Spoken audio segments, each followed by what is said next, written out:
चलिए, तो last lectures में हमने क्या करा था, हमने इंट्रो करे थे, शेयर्स को समझने की कोशिश करी थी। आई होप आपने वीडियो देख लिया होगा और आपको समझ में आ गया होगा।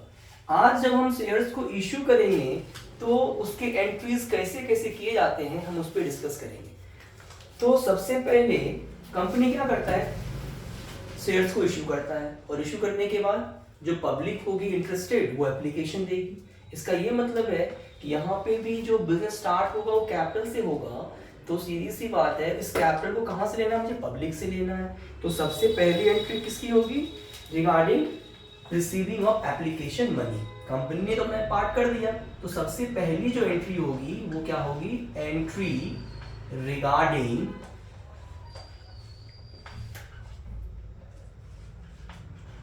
Receiving of application money. अब जब कंपनी शेयर इश्यू कर देगी तो जो भी इंटरेस्टेड लोग होंगे वो एप्लीकेशन के बदले पैसे देंगे, और उसको कौन पैसे रिसीव करेगा, कंपनी। तो कंपनी जब उस पैसे को रिसीव करेगा तो उसकी सबसे पहली एंट्री करेगा अपने बुक में। तो कंपनी जब भी शेयर इश्यू करेगा तो अपने बुक में जो सबसे पहली एंट्री करेगा वो किसका करेगा, एप्लीकेशन मनी लेने का। और एप्लीकेशन मनी लेने का एंट्री ये होगा, bank account debited to equity share application account. जो भी एप्लीकेशन रिसीव होगा वो हम अमाउंट लिखेंगे, इसको हम आगे डिस्कस करेंगे। तो एप्लीकेशन पे पैसे लेने की एंट्री ये होगी, एंड देन आप नरेशन लिखोगे, बीइंग एप्लीकेशन मनी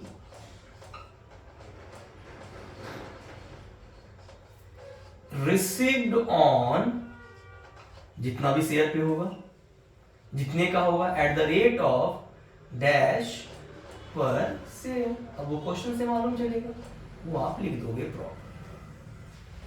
जब आप एप्लीकेशन मनी को रिसीव कर लोगे तब इस एप्लीकेशन मनी को ट्रांसफर करना होता है, कहां पे, कंपनी के शेयर कैपिटल में। तो दूसरी एंट्री जो होगी वो कहां पे, किसके रिगार्डिंग होगी, ट्रांसफर ऑफ एप्लीकेशन मनी। तो दूसरी एंट्री हम करेंगे entry regarding transfer of application money, कहां पे, टू शेयर कैपिटल। जो एप्लीकेशन मनी हम रिसीव करते हैं उसके बाद क्या करते हैं, उसको ट्रांसफर कर देते हैं, कहां पे, शेयर कैपिटल में। तो सीधी सी बात है, ये जो अमाउंट को आपने क्रेडिट किया हुआ है अब इसको क्या करना पड़ेगा, राइट ऑफ खत्म करना होगा। तो खत्म करने के लिए इसको डेबिट करना पड़ेगा। तो एंट्री होगी equity share application account debited to equity share capital account. आप नरेशन लिख दोगे, बीइंग एप्लीकेशन मनी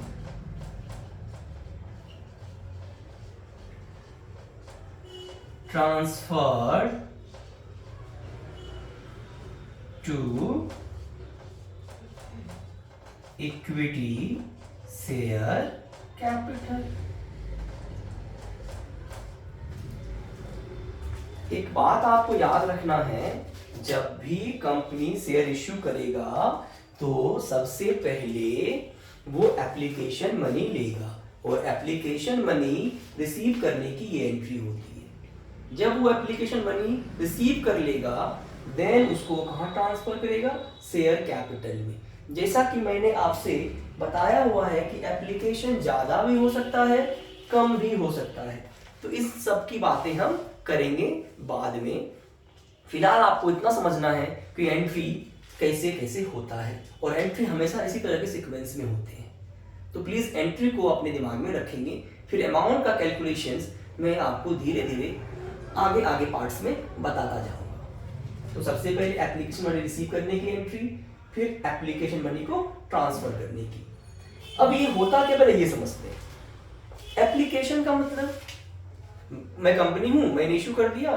अब जो सामने पब्लिक है, जो इंटरेस्टेड है, उन्होंने अपने मुताबिक, उनके पास जितना भी कैपिटल है उसके मुताबिक जो उनकी रिक्वायरमेंट है, जो उनको लगता है जो कंपनी का इतना शेयर खरीद सकते हैं, तो उतना पैसा भेज देता है कंपनी के पास कि मैं आपके कंपनी में 5,000 शेयर खरीदना चाहता हूँ, 2,000 शेयर खरीदना चाहता हूँ, 10,000 खरीदना चाहता हूँ, 20,000 शेयर खरीदना चाहता हूँ। ये पब्लिक की डिजायर होती है कि वो कंपनी का कितना शेयर खरीदना चाह रहा है, इसलिए वो एप्लीकेशन मनी सेंड करता है। तो एप्लीकेशन मनी सेंड करने का मतलब ये नहीं होता कि उस पब्लिक को उतना शेयर्स मिल जाएगा। इट्स डिपेंड अपॉन सर्कमस्टांसेस कि अब कंपनी के पास एप्लीकेशन कम आ रहा है या एप्लीकेशन ज्यादा आ रहा है।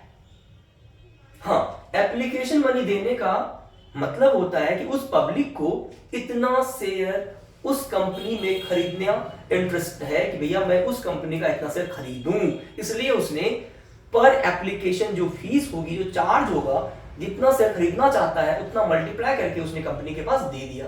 और कंपनी के पास जो एप्लीकेशन आया, अभी कंपनी को भी आइडिया नहीं है कि कितना एप्लीकेशन आ जाएगा। जो आ गया वो पहले पैसे रिसीव किया, किसी को मना तो नहीं कर सकता उस वक्त, तो रिसीव किया एंड उस पैसे को ट्रांसफर कर दिया। अब जब कंपनी ट्रांसफर कर रहा होगा उस वक्त देखेगा कि पैसे ज्यादा आ गए या कम आए हैं। अगर ज्यादा आ गया और कंपनी उतना नहीं दे सकता तो जो एक्स्ट्रा पैसा है वो कंपनी रिफंड भी कर देगा, वापस कर देगा। तो जब आता है तो बैंक डेबिट होता है, और जब पैसा जाएगा तो ट्रांसफर के टाइम पे ही बैंक क्रेडिट हो जाएगा, जितना पैसा जाना होगा चला जाएगा। तो कंपनी पहले अमाउंट रिसीव कर लेता है, फिर वो डिसाइड करता है कि कितना एप्लीकेशन पे रखना है, इश्यू के मुताबिक आया या नहीं आया, ज्यादा आ गया तो एक्स्ट्रा पैसा को वापस करेगा। एंड देन कंपनी अलॉट करता है, अलॉटमेंट बोलते हैं। अलॉट का मतलब अब कंपनी पब्लिक को क्या दे रही है वो डिसाइड हो चुका होता है, और पब्लिक को वो इंफॉर्मेशन दे दी जाती है कि भैया आपको मैंने इतना शेयर दिया है। शायद जितना मांगा उतना मिल गया हो, शायद उससे कम मिला। तो कंपनी जब दे देती है उसको बोलते हैं अलॉट करना।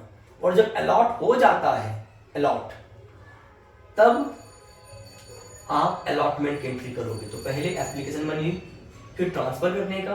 अब कंपनी ने डिसाइड कर लिया है कि मैं किसको दूंगा और किसको नहीं दूंगा, तब जाके कंपनी अलॉटमेंट पे पैसे कॉल्ड करती है, बुलाती है। तो सीधा पैसे बुलाने का पहले एंट्री करती है, फिर रिसीव करने का। बुलाने का मतलब पहले ड्यू करेगी, हाँ भैया मैंने इतने लोगों को अलॉटमेंट पैसे लेने हैं, मुझे मतलब मैंने इतने लोगों को शेयर्स दे दिया है, अब मुझे इनसे ही पैसे लेने हैं। इसलिए कंपनी पहले क्या करती है, अलॉटमेंट की ड्यू की एंट्री करती है। जैसे मैं आपको समझाऊं, मान लो कि मेरे क्लास में 40 बच्चे पढ़ते हैं, तो मुझे पता है कि ये 40 स्टूडेंट मेरे से पढ़ते हैं, तो ये 40 बच्चे का फीस अगले महीने आएगा। तो मैं पहले से ही डिसाइड क्या कर लेता हूँ कि अच्छा 40 इंटू जो मेरा पर सब्जेक्ट का चार्ज है मैं मल्टीप्लाई करता हूँ, इतने पैसे आने हैं। अब वो सारे पैसे आ जाएंगे या नहीं आएंगे वो तो जब मिलेगा तब मालूम चलेगा। तो अलॉट हम पूरे पे करते हैं, मतलब जितना दे दिया उसको मल्टीप्लाई कर देंगे अलॉटमेंट के अमाउंट से। तो पहले अलॉटमेंट ड्यू होगा एंड देन रिसीव करने की बात होती है। तो याद रखोगे, पहले एप्लीकेशन मनी लिया जाता है, फिर ट्रांसफर किया जाता है, एंड देन उसके बाद अलॉटमेंट को ड्यू किया जाता है। और ड्यू का मतलब है कि मुझे इतने पैसे रिसीव होने हैं, होंगे या नहीं होंगे वो तो आगे मालूम चलता है। जो होने हैं हम पूरी एंट्री करते हैं। तो हम अब तीसरी एंट्री किसकी करेंगे, अलॉटमेंट को ड्यू करने की।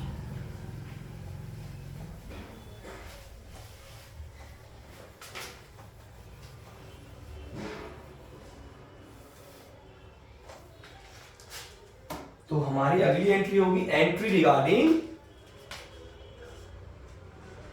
Due of allotment money. और अलॉटमेंट ड्यू करने की एंट्री होगी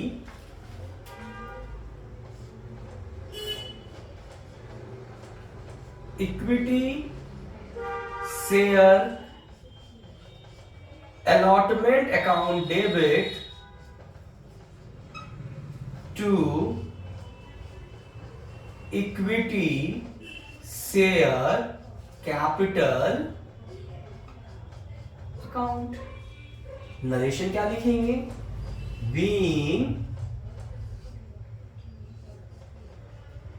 equity share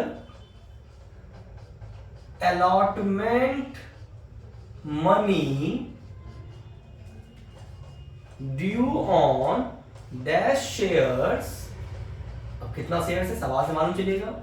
eight the rate of dash कितने का है एक अलॉटमेंट डैश पर शेयर। अब जब अलॉटमेंट का ड्यू हो जाएगा, अब कंपनी को मालूम है कि अलॉटमेंट में पैसे आने कितने हैं। अब सपोज करते हैं कि सारे पैसे आ गए, तब एंट्री क्या होगी? तो उससे पहले हम लिखेंगे किसकी entry? Entry regarding money received on allotment. तो हमारी एंट्री होगी, क्योंकि पैसे मिल रहे हैं, सीधी सी बात है, हमारा बैंक बढ़ेगा। तो bank account debited to equity share allotment account. Narration में being allotment money received, being allotment money received on dash shares at the rate of dash per share। अब जितना ड्यू किया, हो सकता है कि पूरे के पूरे पैसे मिल जाए, हो सकता है कुछ बंदे पैसे ना दें। तो जो नहीं देंगे तब हम एरियर्स का कॉलम खोलेंगे डेबिट साइड में, bank account debit, calls in arrear account debit. और अगर सबने पैसे दे दिए, जितना ड्यू किया, किसी ने पैसे नहीं रखे, सबने दे दिया, तब एंट्री करेंगे bank account debit to equity से अलॉट। मान लो 10,000 शेयर पे हमने ड्यू किया था 2 रुपए करके, तो 10,000 शेयर पे किया 2 रुपए करके, तो अलॉटमेंट में कितना रुपए आना चाहिए? 20,000 रुपए आना चाहिए। अब एक बंदा है जिसके पास 100 शेयर है, अब वो 100 शेयर पे 2 रुपए नहीं दिया, मतलब कितने रुपए नहीं आए? 200 रुपए। तो बैंक में आ जाएगा 19,800 और यहां पे कॉलम खुलेगा कॉल्स इन एरियर करके 200 रुपए। जब नहीं आएंगे तब आप कॉल्स इन एरियर का कॉलम खोलोगे, और जब आ जाएंगे तब नहीं खोलना है। तो कॉल्स इन एरियर का कॉलम कब खुलेगा? जब उस पे जितने पैसे आने हो, अगर उसमें से कुछ अमाउंट ना आ पाए, सब आ जाए तो कॉल्स इन एरियर नहीं खोलना। तो मैं क्वेश्चन जब करवाऊंगा तो आपको ये सारी बातें फिर से करवाऊंगा, बट अभी आप इसको दिमाग में रखेंगे कि कॉल्स इन एरियर का कॉलम तब खुलेगा जब कुछ पैसे ना आ पाए जितने आने होते हैं। नोट कीजिए। चलिए, जब ये हो जाएगा देन हम कॉल्स पे पैसे लेंगे। वो फर्स्ट कॉल हो सकता है, सेकेंड कॉल हो सकता है, फाइनल कॉल हो सकता है, इट डिपेंड्स। तो सबसे पहले जो भी होगा उसका पहले ड्यू की एंट्री होती है, ड्यू के बाद ही पैसे लेने की एंट्री होती है। सबसे पहले एप्लीकेशन मनी लेने का, फिर ट्रांसफर करने का, फिर अलॉटमेंट को ड्यू करने का, फिर अलॉटमेंट पैसे लेने का। अब जब अलॉटमेंट पे पैसे ले लिए हो, अब होगा कॉल मनी ड्यू करने का। अब मान लो उस कॉल मनी का नाम है फर्स्ट कॉल, तो entry regarding due on first call. तो एंट्री क्या हो जाएगा? Equity share first call account debit to equity share capital account. Narration में क्या लिखेंगे?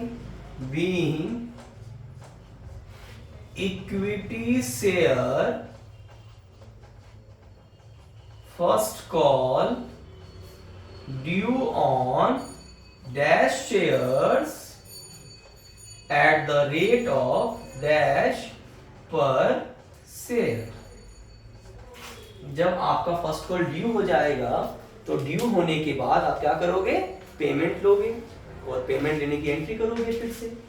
तो हमारा अगला क्या होगा, entry regarding money due on money received on first call. पैसे मिल रहे हैं तो क्या एंट्री हो जाएगी, अब तो एंट्री वही बार बार हो रहा है, देखो bank account debited to equity share first call. Narration में क्या लिख दोगे, being first call money received, being first call money received on dash shares at the rate of dash per share। तो कहना क्या चाह रहा हूं, कहना ये चाह रहा हूं कि जो एप्लीकेशन मनी है, ठीक है, जो एप्लीकेशन मनी है वो सबसे पहले क्या होगा, वो ड्यू होगा, ड्यू करने की ये एंट्री होगी, ड्यू करने के बाद आप पेमेंट लोगे। मान लो कि हमारा ये भी जो है 10,000 शेयर्स है और एक अलॉटमेंट कितने, सॉरी फर्स्ट कॉल कितने का है, 3 रुपए का। तो कितना ड्यू किया होगा आपने, 30,000 रुपए। कितना ड्यू किया होगा आपने, 30,000 रुपीज। कितना किया होगा, 30,000। अब मान लो कि कोई एक पर्सन है जिसके पास 200 शेयर है और वो 200 पे 3 रुपए नहीं दे रहा है, अगर तो कितना रुपए नहीं आ रहा है, 600। तो जब पैसे पूरे आ जाए तब ये वाला, अगर कोई बंदा पैसे ना दे तब कॉल्स इन एरियर यहां भी खोलोगे एंड कॉल्स इन एरियर में कितना डालोगे, डेबिट साइड में 600 और 29,400 बैंक में, इसमें पूरा 30,000। तो जब पूरे पैसे ना आए तब यहां पे भी कॉल्स इन एरियर खुल जाएगा और जब आ जाए तब नहीं खुलेगा। अगर आना 30 है, 30 का 30 आ गया, बस ये एंट्री होगी। आना 30 है, 200 शेयर्स पे 3 रुपए नहीं आया तो कॉल्स इन एरियर यहां डेबिट में खुलेगा, 600 रुपए आएगा और 30 में से 600 माइनस होकर के बैंक में जाएगा। जब ये हमारा हो गया तब हम, हो सकता है कि हमारा सवाल ही खत्म हो जाए, हो सकता है कि हमें अगले कॉल्स का भी नाम दिया हो, सेकेंड एंड फाइनल कॉल, या सिर्फ नाम दिया हो फाइनल कॉल, कुछ भी दे सकता है। इसलिए एक एंट्री और करते हैं, फिर क्वेश्चन वाइज हम बाद में देखेंगे कि और क्या क्या होता है।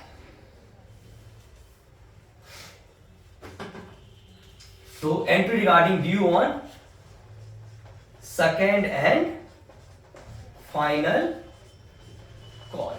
तो एंट्री क्या होगी, अब आपको तो आइडिया हो गया होगा, equity share second and final call account debited to equity share capital account. Narration का क्या हो गया है ना, being equity share second and final call money due on dash share at the rate of dash per share.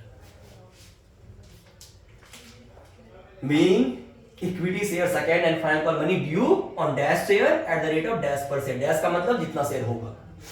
अगला entry क्या होगा, entry regarding money received on second and final call. तो पैसे आ रहे हैं, क्या एंट्री होगी, bank account debited to equity share second and final call account, being money received on dash share at the rate of dash per share. अगर पूरे पैसे आ गए तो ये, नहीं आए तो फिर कॉल से खुल जाएगा। ये हमारी एंट्रीज होती है। अब इसमें बहुत सारी बातें होती हैं जो हम अभी थोड़ा सा कवर करेंगे, और वो ये कि क्या सर इश्यू ऑफ शेयर्स होता कैसे। तो मैं आपको बता दूं, इश्यू ऑफ शेयर्स दो तरीके से किया जा सकता है। इश्यू ऑफ शेयर्स दो तरीके से किया जा सकता है। एक एट पार एंड दूसरा एट प्रीमियम। पार का मतलब होता है फेस वैल्यू। क्या मतलब होता है? Face value. मतलब एक शेयर 10 रुपए का है। एक शेयर कितने का है? 10 रुपए का। और जब मैं 10 रुपए में ही इश्यू कर दूं, एक शेयर कितने का है? 10 रुपए का। और जब मैं 10 रुपए में इश्यू कर दूं, इसको बोलते हैं शेयर इश्यूड एट पार। जितने का है उतने में इश्यू हो गया। एक शेयर कितने का है? 10 रुपए में, लेकिन मैं इश्यू करूं 12 रुपए में। इसका मतलब 2 रुपए का क्या है? प्रीमियम है। मतलब premium is the extra amount. मतलब 10 की चीज मैंने कितने में इश्यू किया है? 12 में। तो जितने का है अगर उससे ज्यादा में किया जाए, इसका मतलब वो प्रीमियम में इश्यू हुआ है। जितने का है अगर उतने में किया जाए, इसका मतलब वो फेस वैल्यू पे किया गया है, पार वैल्यू पे किया गया है। शेयर्स ये दो तरीके से इश्यू किया जा सकता है। अब आगे हम क्वेश्चंस करते जाएंगे, फिर देखेंगे कि पार पे हुआ तो सॉल्व कैसे करेंगे, प्रीमियम पे हुआ तो सॉल्व कैसे करेंगे, अगर पैसे नहीं दिया तो उसका आगे प्रोसीजर क्या होता है, फोरफीट वाली बात ये वगैरह हम सारी चीजें करेंगे वो बाद में। तो मैं स्टार्ट करेंगे आपका अगले क्लास से। एक चीज और बता रहा हूं, और उसके बाद हम थर्ड पार्ट में लेके आएंगे क्वेश्चंस। अब जो ये शेयर जब इश्यू होगा तो हो सकता है ना कि अंडर सब्सक्राइब हो। अंडर सब्सक्रिप्शन का मतलब होता है, अंडर सब्सक्रिप्शन का मतलब होता है कंपनी ने इश्यू किया 10,000 शेयर्स। कितना इशू किया? 10,000। लेकिन एप्लीकेशन आ गया 9,500। मतलब जितना इशू किया अगर उससे कम, लेकिन 90% से ज्यादा। जितना इशू किया उससे कम लेकिन 90% से ज्यादा, अगर इतना एप्लीकेशन आता है, इसका मतलब it is the case of under subscription. मतलब जितना इशू किया उससे कम एप्लीकेशन आया, ऐसे केस को क्या बोलते हैं? Under subscription. दूसरा एग्जैक्ट सब्सक्रिप्शन। 10 इशू किया, एप्लीकेशन भी 10 आ गया, मतलब जितना किया उतना आ गया, इसको बोलेंगे एग्जैक्ट सब्सक्रिप्शन। जो मेन केस आपको समझना है वो समझना है ओवर सब्सक्रिप्शन। क्या समझना है? Over subscription. और मेनली यही हमें आगे करना भी है। इश्यू किया 10,000, एप्लीकेशन आया 12,000, मतलब जितना इश्यू किया उससे ज्यादा, इसको बोलेंगे ओवर सब्सक्रिप्शन। तो कंपनी चाहे तो 2,000 एप्लीकेशन को वापस करे, 10 को 10 दे दे। कंपनी चाहे तो 12 को दे दे 10 में, एडजस्ट करे। और ऐसे ही केस को बोलते हैं प्रो राटा बेसिस। इसको क्या बोलते हैं? Pro rata basis. जितना हम इश्यू करें अगर उससे ज्यादा आ जाए और कंपनी इसी में इसको एडजस्ट कर ले, इसी में इसको एडजस्ट कर ले, तो इसको बोलते हैं प्रो राटा बेसिस। तो हम ये 3 केसेस के बेसिस पे क्वेश्चंस लेके आएंगे फ्यूचर में और हम इसको डिस्कस करेंगे। Thank you.